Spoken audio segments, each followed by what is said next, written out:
Our 1987 Turbo Esprit has had an exhaust issue. A few months back when we had it out to Lotus Owners Gathering, number 4 exhaust gasket on the header blew out, caused lots of trouble. So you will see the header is still in, but the rest of the exhaust is out. Had to work my way to it, and the rest of the exhaust needed to be checked out anyway and taking care of whatever leaks there might have been. So turbo's out also to be checked out. Okay, so the exhaust parts on the bench. The wastegate pipe, the bellows section is fine. There are no cracks.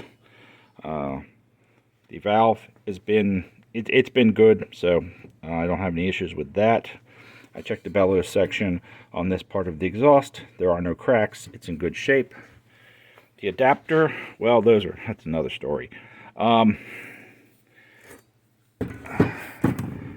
it around here. There are some minor cracks inside.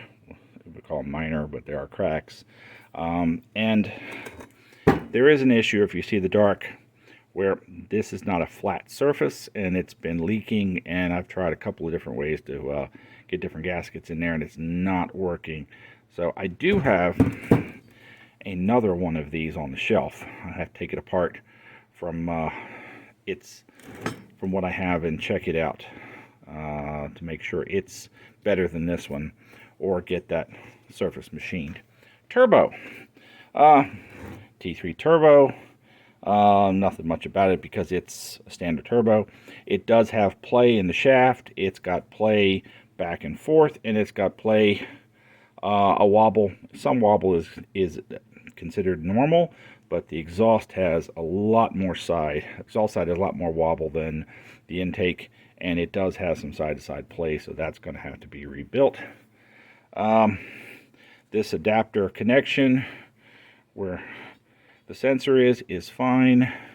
The catalytic converter, another issue with that, it's got some of the core is broke out, so hole right through it. I do have a spare one of these, so we'll have to check into that as time goes.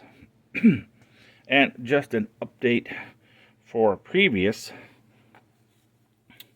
I used a gasket material before for like these connections. Let me go back.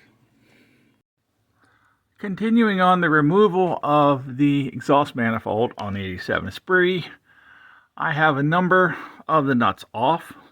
The hardest nuts to get off are the ones that are on top. They are the most difficult to get to and to get to turn.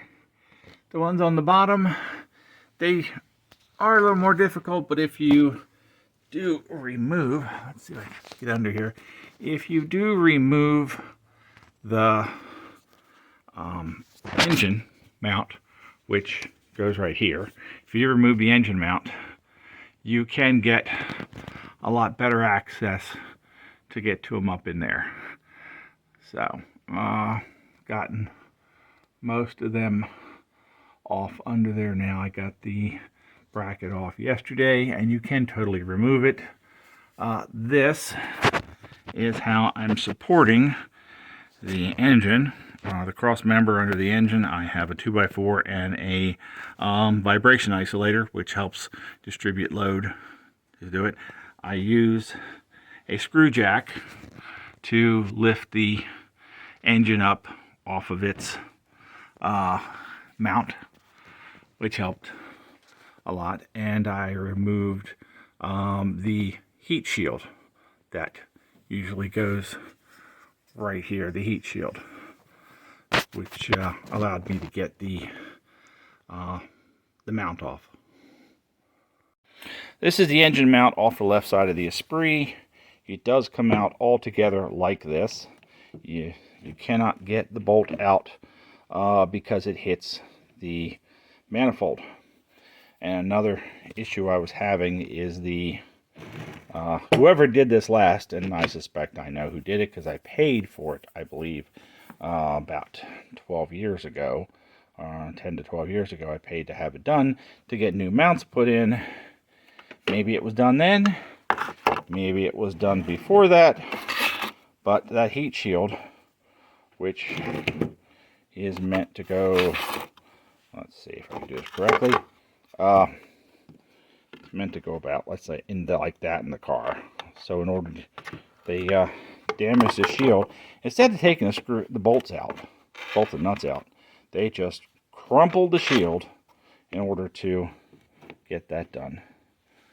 So I have to decide whether or not I'm going to put a new mount in while I have it off. Can't hurt.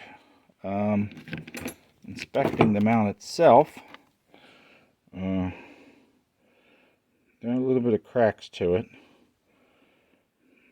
Sorry for the, no, yeah, or it's out, so maybe putting a new one in isn't bad, but I do have time to get another one, so